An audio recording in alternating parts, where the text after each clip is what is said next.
अंजली दमानियांकडून धनंजय मुंडेंवर 160 कोटींच्या घोटाळ्याचा आरोप। पत्रकार परिषदेत पुरावे सादर करत धनंजय मुंडेंच्या राजीनाम्याची मागणी।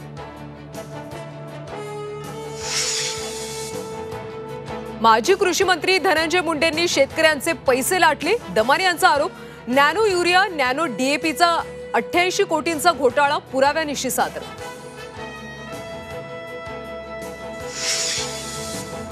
भगवानगडानं आता तरी धनंजय मुंडेंना दिलेला पाठिंबा काढावा, मुंडेंच्या राजीनाम्याची मागणी करावी, अंजली दमानियांचं आवाहन।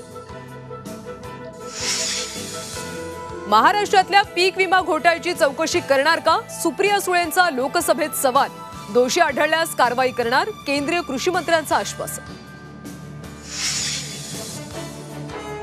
मुंबईत महानगर गॅसचा पुरवठा 17 तासांपासून बंद। गॅसच्या मुख्य पाईपलाईन मधला बिघाड दुरुस्त करण्यात अद्यापही अपयश।